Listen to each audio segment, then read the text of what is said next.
Yun may perang nahuli. Opo. Siguro yun yung bunga ng transaksyon.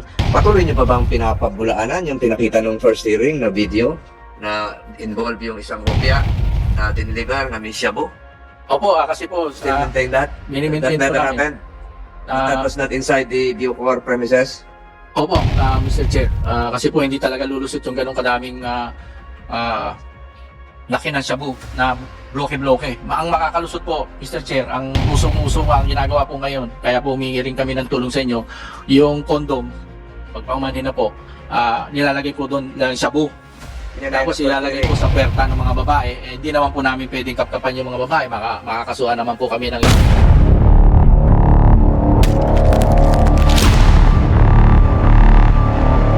Wala pong vape. Pero may nung unang ratsada po namin, marami po kami nahuli. Nung pag-upo ko po, marami nakuha na vape. Kontrabando rin. Kontrabanda po po.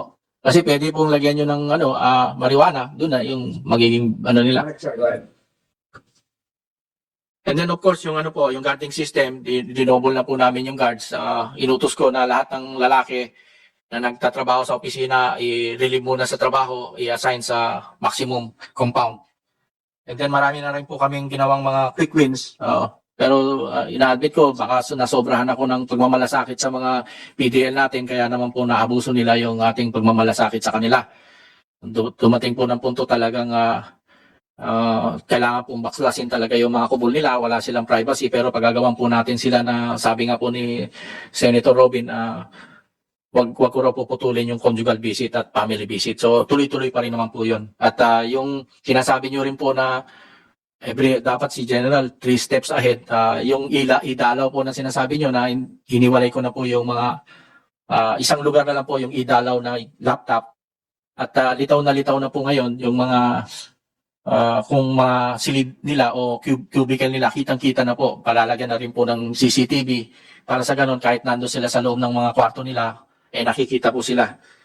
And then of course, meron na po kong dinevelop na 5-year development plan. Ay submit ko na po kay Secretary Boyeng Rimulya at for approval po niya.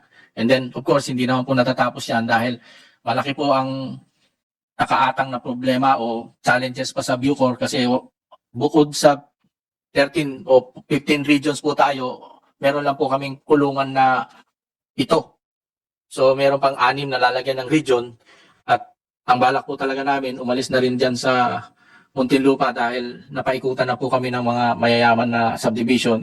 Nagiging worry po nila dahil anytime na magkaroon ng konting paggulo sa loob, nababagabag po sila. So dumating na po talaga ang punto na kailangan umalis na rin po kami dyan. Kaya't naghahanap po kaming lilipatan north of Metro Manila and south of Metro Manila na hindi tawid dagat.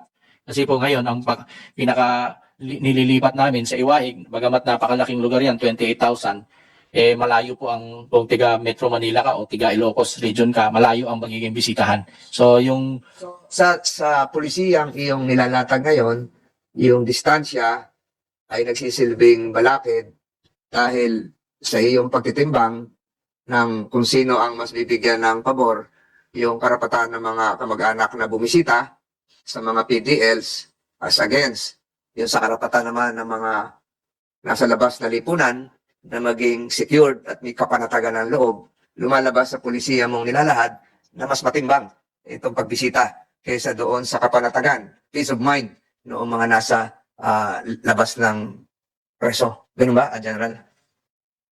Mahirap timbangin yan.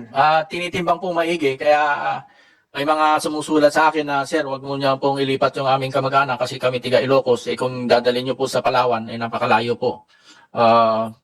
Kaya po, ina-assess po maigi.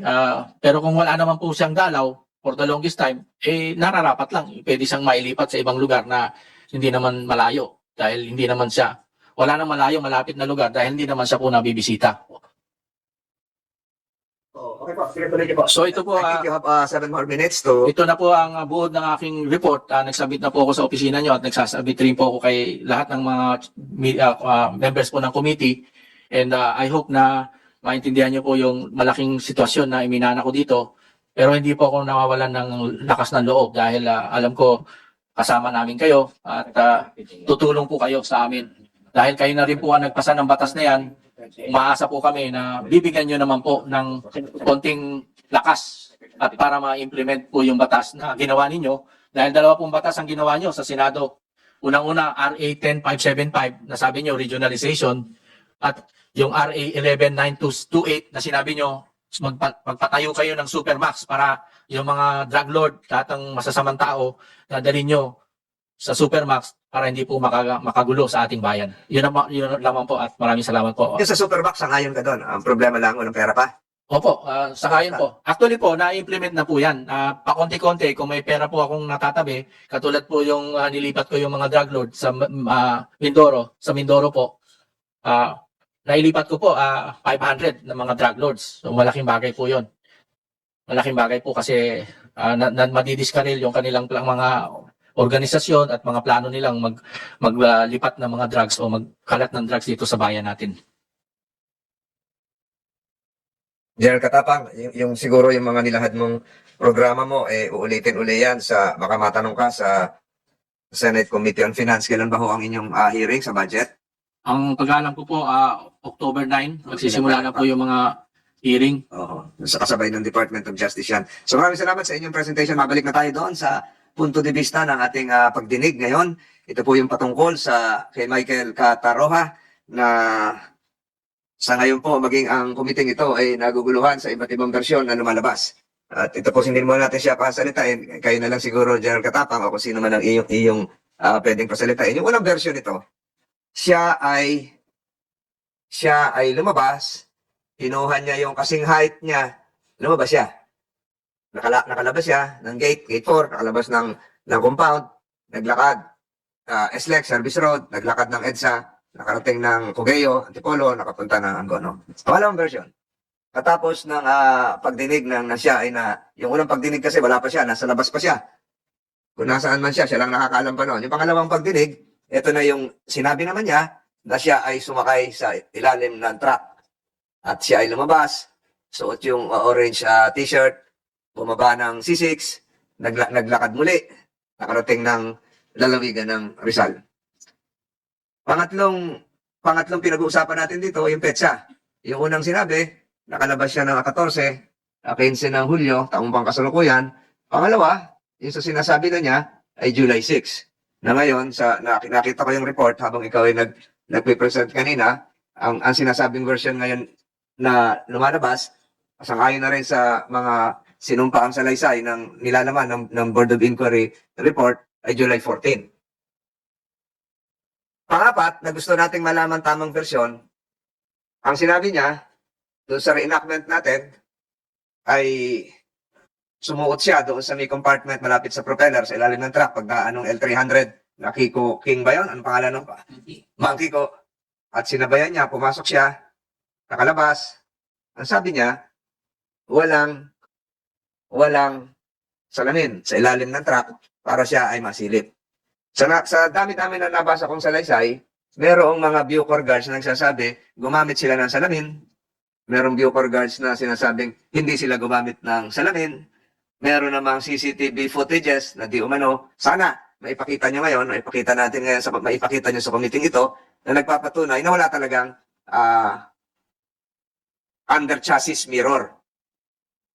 So sa lahat ng versyong ito ay talagang napaka-gulo at masalimuot. Sa salita na rin ni Michael Cataroha ay mahiwaga. Yung po yung ating hihimayin ngayon kung sino ba ang nagsasabi ng totoo. I understand from the committee secretary kasi kanina dalawa lang po yung nanumpa na karamihan po dito sa part ng Board of Inquiry report which was furnished this committee. For instance, the sworn statements coming from Ronaldin Alfaro, PDL Kiambao, PDL Villera, kasabay na rin po yung CO2. Ano ba ibig sabihin ng CO2? Correctional Officer 2 Jimenez, Correctional Officer 2 Emily Espidilla, Correctional Officer, and so on and so forth. Ay karamihan po ay wala dito. Meron pa isang salaysay dito na hindi rin pinanumpaan. Tama ba yun, Comsec? Hindi naimbitahan itong mga nilalaman ng Board of Inquiry report. So wala dito para patotohanan o pabulaanan yung kanilang mga sinabi. Hindi ko lang alam kung nandito si Senior Inspector Darwin Madarcos. Nandito ba siya? Mahalaga rin itong sinabi niya. Kasi siya yung nakatalaga doon na tamang-tama doon sa pagtakas ni Kataroha, eksaktong nakalib naman siya. Nakalib siya simula na wala si Kataroha at nung bumalik siya, doon din yung pagtapos ng kanyang leave of absence. So wala dito si Darwin Madarcos, si Chief Inspector Darwin Madarcos. Wala, nandito rin kaya si Chief Inspector Purificacion Hari. Ayun. Nanumpa ka na, ma'am?